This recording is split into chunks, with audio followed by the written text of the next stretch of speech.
Yo les amis, c'est parti aujourd'hui, vidéo très spéciale, la vidéo FAQ. Déjà je voulais vous remercier à tous d'avoir permis de réaliser cette vidéo, d'avoir mis vos commentaires pour que je puisse les répondre aux questions qui sont toutes très pertinentes, vous verrez. Et puis merci beaucoup aussi pour les 1000 abonnés, parce que si je fais la FAQ, c'est parce qu'on vient d'avoir 1000 abonnés. Donc merci beaucoup pour ça. Et écoutez, on est parti directement avec la première question de Mohamed Yamed qui me demande quel âge j'ai et ce que je voudrais faire plus tard. Alors moi j'ai 19 ans, j'en aurai 20 en août. Et ce que je voudrais faire plus tard, eh ben en vrai c'est compliqué. Là, il faut savoir que moi je suis en STAPS, en deuxième année de STAPS. Et cette année j'ai pris l'aspect éducation et motricité qui va me permettre de devenir professeur de sport ou professeur des écoles. Et le problème, c'est qu'en cours d'année, j'ai changé d'avis. En fait, j'ai commencé ma L2 en me disant je vais faire prof de sport dans le supérieur, n'importe quoi, moi. Dans le collège ou le lycée, dans le secondaire, je voulais dire. Et finalement, j'ai changé d'avis. Je me dis que ça va pas être fait pour moi parce que j'ai peur, entre guillemets, des enfants, des adolescents. Je me dis que ça va être compliqué et je sais pas, je me vois plus vraiment faire ça. Donc l'année prochaine, je me réoriente en entraînement sportif en troisième année de STAPS. Enfin, si j'ai ma L2, mais a priori, je devrais l'avoir. Pour devenir coach sportif, coach mental, plein de choses. C'est beaucoup plus général, en fait, ça permet d'acquérir beaucoup plus des diplômes qui seront beaucoup plus généraux. Et comme ça, maintenant que je sais pas trop ce que je vais faire, autant partir dans la spécialité la plus générale et on verra bien. Évidemment aussi, je pense au diplôme d'État qui me permettrait de donner des cours en club de tennis. Après, là, je vais le passer, je l'aurai par équivalence si j'ai mon Master 2 de STAPS. Et puis sinon, je passerai le DE tout simplement, tout simplement. C'est pas simple, hein. Mais je passerai le DE, je veux dire, par la voie normale. Mais voilà, mon but, ce serait de faire un Master STAPS en entraînement sportif, du coup, pour avoir le DE par équivalence et peut-être partir là-dedans. Pour l'instant, j'ai rien de bien précis, mais ça reste l'idée. Ensuite, on a un nom-prénom qui me demande si j'ai une copine. Alors oui, j'ai une copine, ça va peut-être en étonner quelques-uns, mais j'ai une copine et je suis très heureux de vous annoncer que je vais vous la présenter pendant cette FAQ, parce qu'on se dit tout entre nous. Donc la voici. Elle est là, ma copine, et je l'aime de tout mon cœur, hein. Je vous annonce que je l'aime de tout mon cœur. Elle est magnifique. En plus, regardez-moi cette beauté. Vraiment, il y a des fois, je la contemple pendant des heures et je lui dis juste, mais qu'est-ce que t'es belle quand même. Qu'est-ce qu'elle est magnifique. Regardez-moi ça. Qui peut se vanter d'avoir une copine aussi belle, quoi. Ma Prince Tour 100. Et elle me fait vivre des émotions de fou. Donc voilà, c'est vraiment une aventure incroyable avec elle et j'espère que ça va pouvoir durer. Non, pour être plus sérieux, en vrai, j'ai pas de copine. Je suis pas du tout fermé à l'idée que ça arrive un jour. Mais voilà, pour l'instant, il n'y a pas eu l'occasion. Et puis on verra plus tard. Ensuite, on a NH2378 qui me demande justement comment j'ai intégré STAPS et ce que je veux faire après avoir atteint l'objectif 5-6. Donc tout d'abord, comment j'ai intégré STAPS par la voie, on va dire, classique. Pendant ma terminale, je sais plus exactement comment ça s'est fait, mais avec le Parcoursup, qui je sais a changé 46 fois depuis que j'ai sorti du bac, c'est une galère ce truc. Avec Parcoursup, j'avais fait mes vœux. Je crois qu'on en avait mis 10. Donc j'ai mis tout plein de STAPS différents, STAPS Grenoble, STAPS Caen, STAPS Amiens, STAPS Brest. Non, pas Brest. Ouais, je sais plus, mais j'ai mis des STAPS de partout. Je voulais être pris à Grenoble parce que moi je suis pas loin de Grenoble. Mon enfance elle s'était passée un peu au nord, mais dans l'Isère quand même. Et du coup c'était ma fac de secteur. Je savais qu'il y avait une bonne spé tennis là-bas. C'était pas loin de chez mes parents. Je me suis dit je veux être à Grenoble. Et vu que c'était ma fac de secteur et que Grenoble ils ont l'immense avantage en L1, un petit peu en L2 aussi, et puis je crois qu'après ça se calme un peu, mais au début du moins le temps de faire entre guillemets un tri des étudiants pour en avoir moins, c'est un enseignement en distanciel. On a des vidéos à visionner sur ordinateur et on a très peu de cours en présentiel, c'est que des régulations pour revenir sur les contenus et tout ce qui est partiel et contrôle continu de formation. Donc en fait on est très peu présent dans notre fac, ce qui fait qu'ils peuvent accueillir énormément de monde malgré le fait qu'ils aient quasiment pas de locaux. Donc en fait, c'est facile, on va dire, d'intégrer Grenoble STAPS. Mais après, voilà, le plus dur, c'est de rester en STAPS, évidemment, parce qu'il y a 30% des étudiants qui passent en L2. Après, il y a 50% des étudiants de L2 qui passent en L3, donc c'est pas facile. Mais voilà, comment j'ai intégré STAPS, par la voie la plus simple. Et je suis très heureux d'avoir pris ça. D'ailleurs, si vous voulez faire pareil, je vous encourage quand même à mettre plein de facs. Moi, vous voyez, j'ai été pris à Grenoble en soi. Je savais qu'il y aurait de grandes chances, mais à côté, j'avais mis biologie. J'avais mis, je sais plus ce que j'avais mis, j'avais dû mettre chimie peut-être, j'avais mis d'autres facs pour avoir des pentes de sortie des fois que je sois pas pris. Et évidemment, c'est très important de faire ça parce que si on se retrouve sans rien, c'est terrible. Ensuite, il me demande du coup ce que je vais faire après avoir atteint l'objectif 5-6. Alors déjà, il faudra atteindre l'objectif 5-6. Mais en soi, je sais que si je continue de m'entraîner sérieusement, que je continue de mettre à fond dedans, que je suis un peu épargné par les blessures, ça devrait quand même le faire. Donc après avoir atteint cet objectif, bah écoutez, la chaîne ça part en road to 4-6, puis en road to 3-6, puis on verra, hein.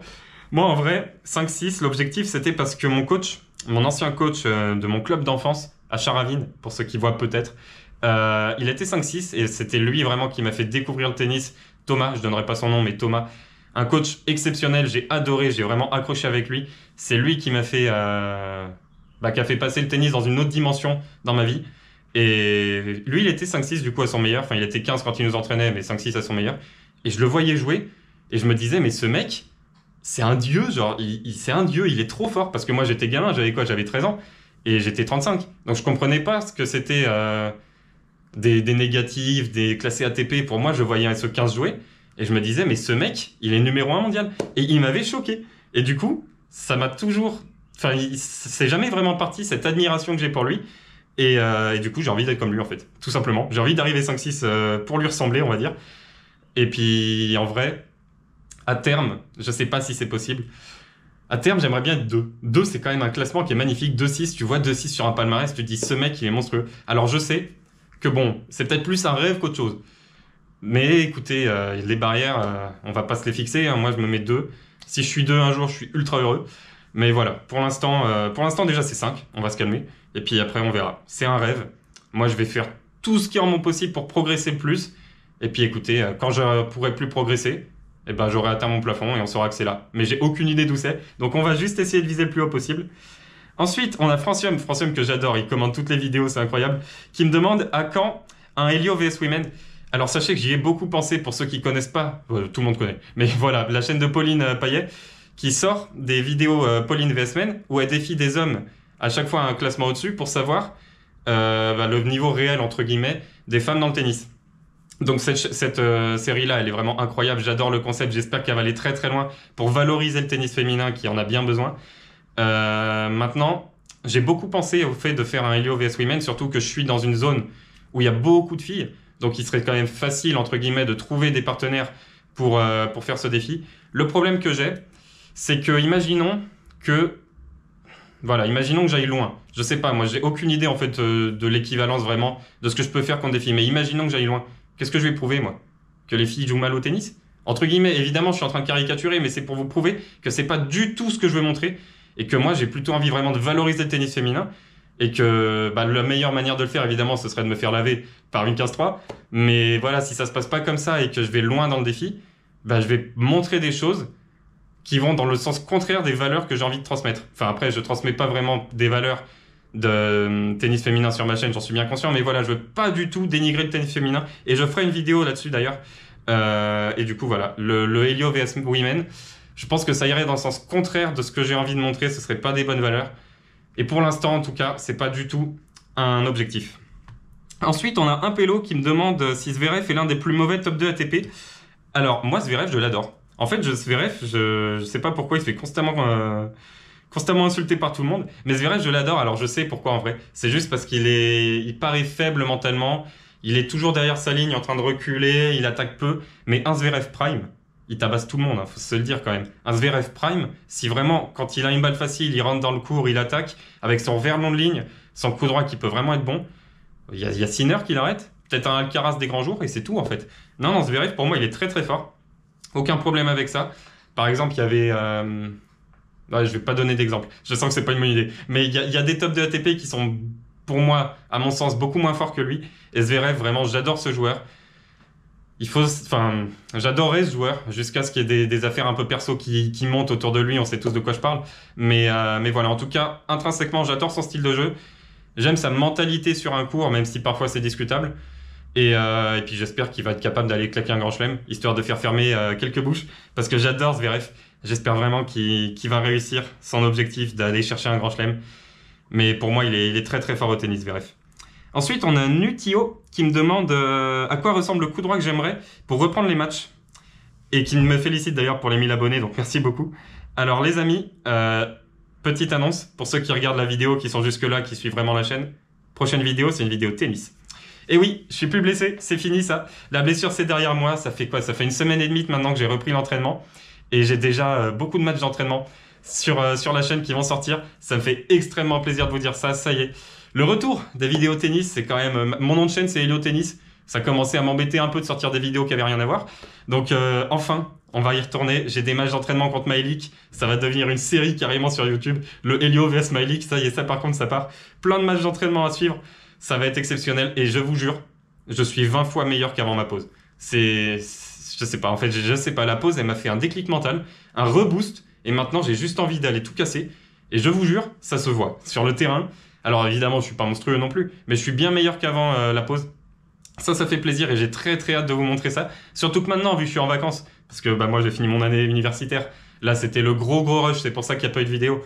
Mais maintenant je suis en vacances, donc je vais pouvoir vous ressortir une vidéo tous les 5 jours. Et ça me fait plaisir. Ça fait plaisir, je vais pouvoir vous montrer tout ça. Et j'espère que vous allez vous rendre compte de l'évolution. Et peut-être aussi des matchs par équipe aussi, parce que dimanche, là on est quoi? On est mardi? Mercredi? Mardi. On est mardi et dimanche j'ai un match par équipe. Donc un de ces jours, il y aura des matchs de compétition aussi qui vont sortir. Là, j'ai voulu reprendre avec des matchs d'entraînement parce que c'est, à mon sens, par là qu'il faut commencer. Même si sur la prochaine vidéo, vous verrez une petite dinguerie. Mais voilà, je reprends le tennis et j'en suis très heureux. Et du coup, si j'avais arrêté, parce que ça n'a rien à voir en fait avec la question, si j'avais arrêté les matchs, bah, c'était en partie à cause du coup droit et puis surtout à cause de la blessure qui m'a dit nope, tu t'arrêtes.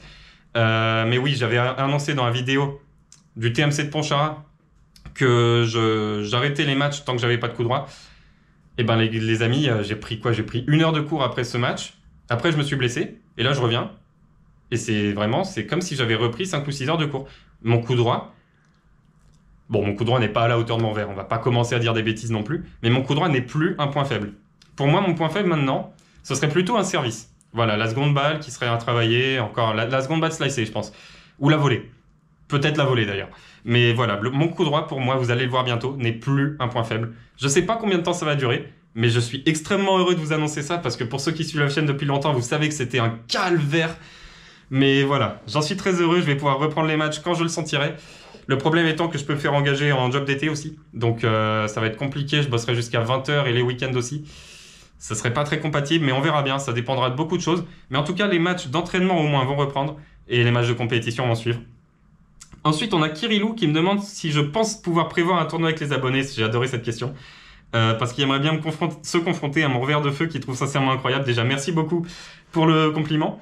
Et le tournoi avec les abonnés, sachez que j'y pense depuis le premier jour que j'ai créé ma chaîne. Je me dis, si un jour j'arrive à organiser un truc avec mes abonnés, ce serait exceptionnel. Genre un tournoi communautaire sur les terrains annexes du GUC, quitte à les louer.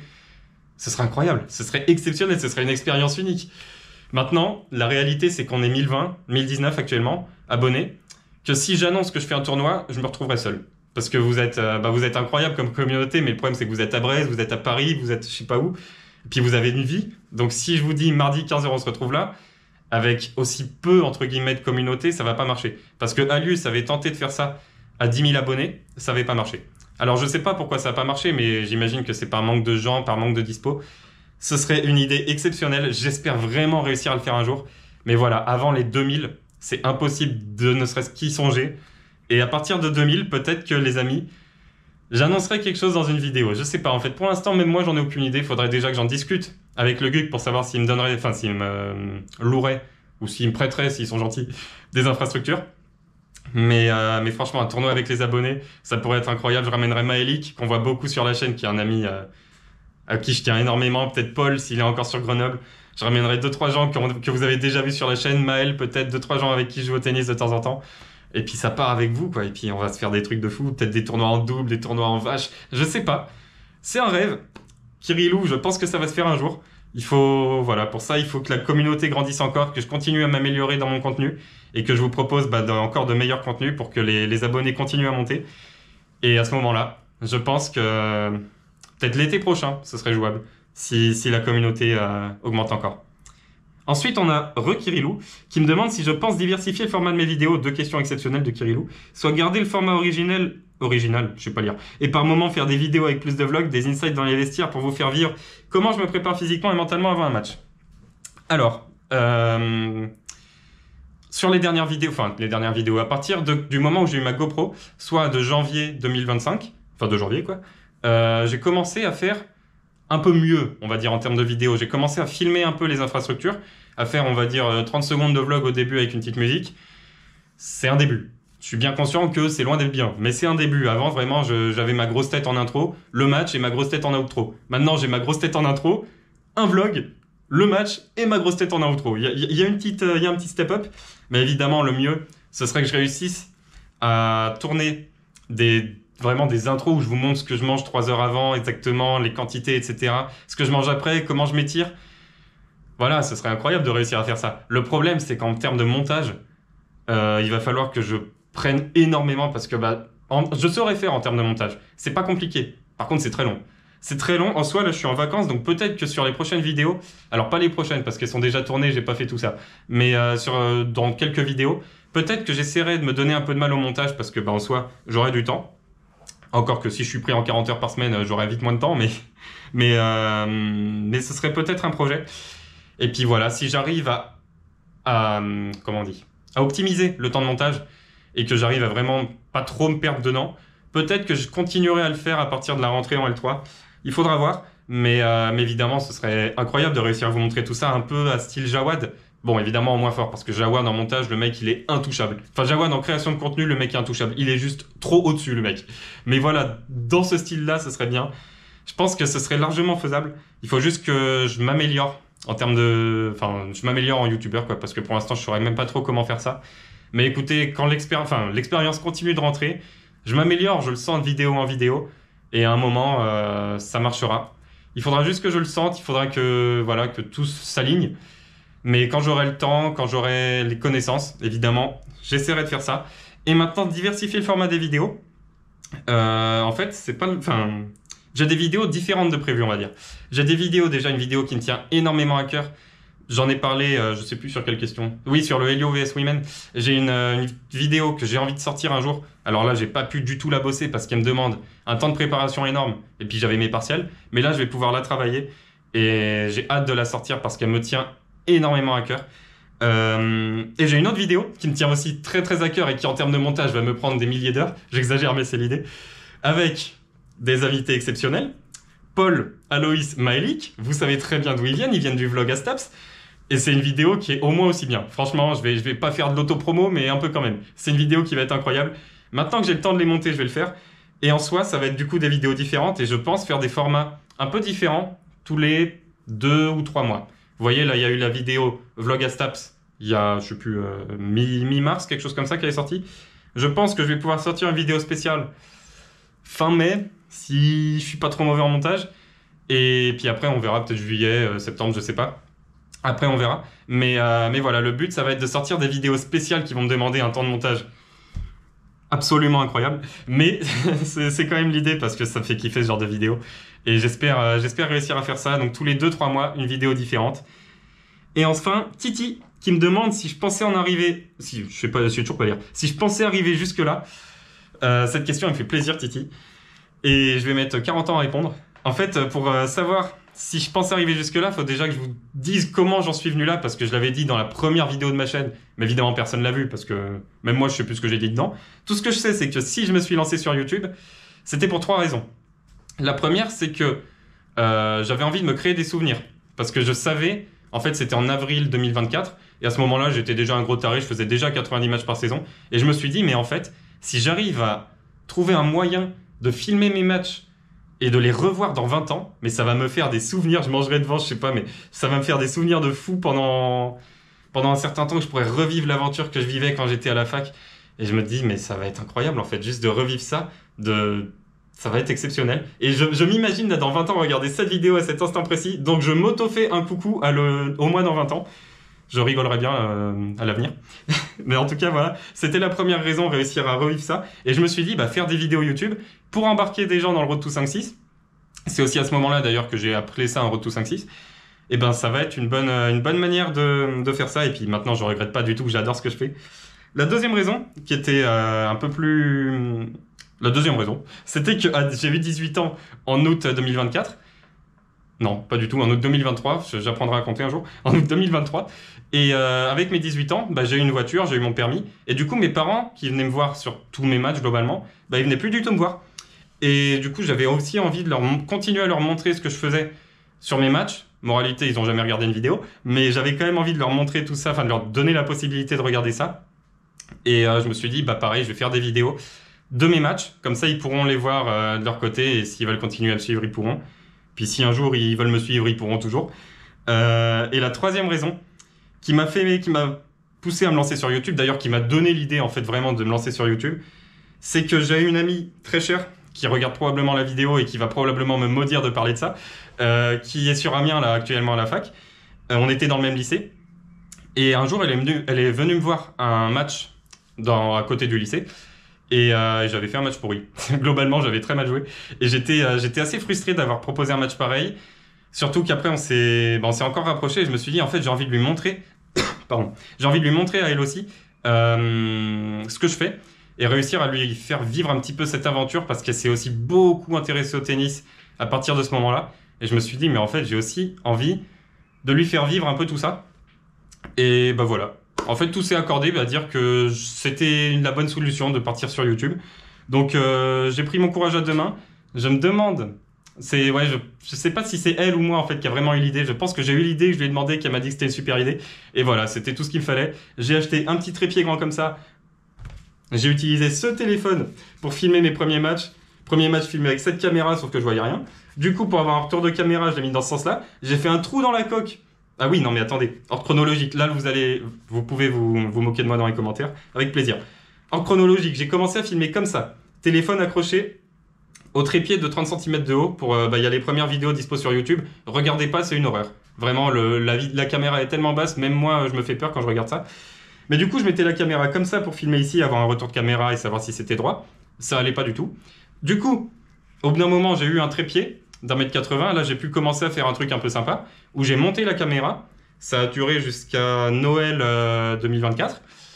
Sauf que c'était filmé au téléphone, donc c'était pas non plus une qualité de fou. Donc je filmais toujours comme ça, sauf que un trépied d'1,80 m qui se prend une balle, c'est un trépied qui tombe. Avec un téléphone comme ça, vous savez tout ce qui se passe.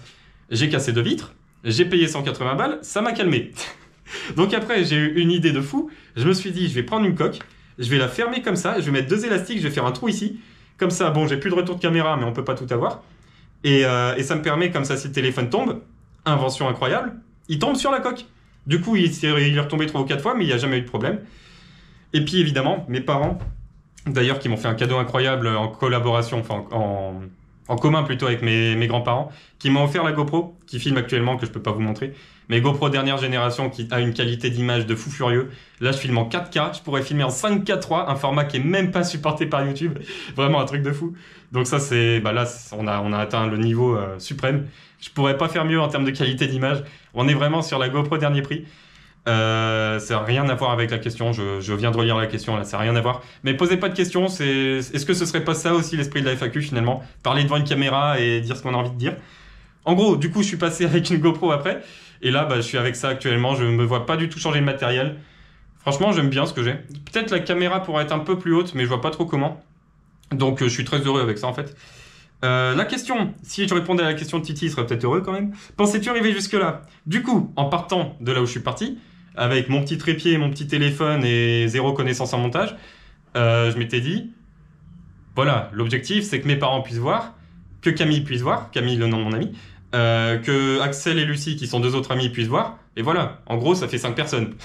Moi je voulais toucher 5 personnes, 6 avec mon petit cousin qui regardait, 8 avec mes grands-parents, hop, 8 personnes.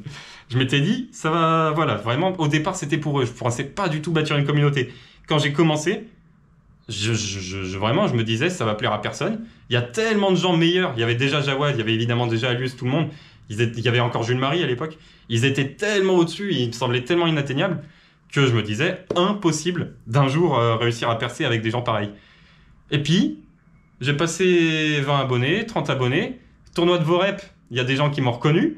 Je suis passé à 60 abonnés, j'ai commencé à être un peu connu dans ce club. Merci d'ailleurs, un accueil incroyable l'année dernière, j'ai pas pu venir cette année parce que j'étais blessé, mais l'année prochaine je serai là, ça c'est sûr. Tournoi exceptionnel, des gens exceptionnels là-bas. Du coup, j'en étais où? Tournoi de Vorep, je commence à être un peu connu, je me dis ok, je me fais peut-être un petit nom. Bon, j'étais à 60, hein, il se passait rien. À 120, j'ai été reconnu pour la première fois dans mon club au GUC. Il y a un mec qui est passé qui a dit « Ouais, Elio Tennis, je regarde tes vidéos. » Ça fait plaisir. Et à ce moment-là, je me suis dit, il y a peut-être un monde où il se passe quelque chose en fait. J'ai continué, j'ai fini par avoir ce grand trépied. Et à partir du moment où j'ai eu le trépied, je me suis dit, ok, on n'est toujours pas sur une qualité de fou parce que j'ai mon téléphone, mais je commence à savoir à peu près monter. Je commence à faire des trucs un peu sympas. Je me dis, il y a peut-être moyen de faire quelque chose. À ce moment-là, je me disais, bah, je sais plus ce que je me disais en fait. Je vais pas vous mentir. J'ai aucune idée de ce que je me disais, mais je me disais, je continue et je verrai bien. Ensuite, quand j'ai eu la GoPro, j'ai su que j'atteindrais un jour les 1000 abonnés. Je sais plus à combien j'étais à ce moment-là. J'aurais peut-être pu le noter. Je devais être un peu moins de 500, je pense, en... Ouais, peut-être pas. Ouais, bref, j'étais aux alentours de 500 en début janvier. Et je me disais, quand j'ai eu la GoPro, je me suis dit, ok, là, j'ai quand même le même matériel que les professionnels du contenu que je regarde depuis que je suis sur YouTube, quasiment. Ça fait... Je me dis, ok, je suis quand même passé dans une autre dimension, là. Et maintenant, bah, du coup, quand je réponds toujours pas à la question. Quand je me suis lancé, je pensais pas du tout en arriver jusque-là, mais ça a un peu évolué évidemment au fur et à mesure de l'aventure. Et puis, bah voilà, il y a 3 mois, j'étais certain que j'arriverais jusque-là. Et maintenant, la question, c'est est-ce que c'est quelque chose de fou? Parce qu'en fait, j'arrive pas à me rendre compte si 1000 abonnés, c'est beaucoup ou pas. J'ai essayé de trouver des classements pour savoir un peu combien, le combienième youtubeur, je sais pas si ça se dit, tennis je suis en France. Je sais pas, je sais que bah, il y en a beaucoup qui sont devant. J'espère que je vais pouvoir en rattraper quelques-uns. Mais en vrai, c'est pas une compétition. Moi, je fais mon truc dans mon coin, je suis heureux. J'ai pas du tout oublié pourquoi j'ai commencé. Ça me fait plaisir de voir que mon petit cousin, je suis sûr, il regarde la vidéo, que Camille regarde la vidéo, que mes grands-parents regardent la vidéo. C'est vraiment aussi pour ça que je le fais, que moi, dans 20 ans, je regarde la vidéo. C'est ça qui me fait vibrer, en fait. Puis vous, évidemment, vous tous, c'est aussi un plus que j'avais pas pensé auquel j'avais pas pensé au début, mais qui maintenant je pourrais plus faire sans vous. C'est vraiment vous aussi qui me donnez la force au quotidien. Et puis maintenant, où est-ce que je compte aller? Il n'y a pas la question, mais imaginons qu'elle soit là. Bah j'en sais rien en fait. J'en sais rien parce que je sais pas. Je sais pas où je vais aller en fait. Je compte continuer des années et des années et des années globalement jusqu'à ce que j'arrête les matchs. Et vu comment je suis complètement taré à faire des matchs tout le temps, je pense que je suis pas prêt d'arrêter les matchs. Et puis après, même peut-être que je ferai autre chose, je sais pas, mais ça me plaît tellement de faire du contenu en fait, que je me vois plus du tout arrêter. Donc jusqu'où j'arriverai, j'en sais rien. Je peux pas répondre à la question. Dans 20 ans, je auto-répondrai à la question, mais là trop compliqué. En tout cas, je suis pas certain d'avoir complètement répondu à la question de Titi, mais en même temps, elle est vachement dure sa question. Mais en tout cas, ça fait vraiment plaisir d'avoir pu parler de tout ça avec vous. Vous avez appris plein de trucs sur moi, ça fait plaisir. Et les amis, on se retrouve dans 5 jours du coup pour une vidéo tennis. Cette vidéo, elle me fait trop plaisir de la sortir, la vidéo FAQ. Et du coup, on se dit à dans 5 jours pour une vidéo tennis les amis. Salut!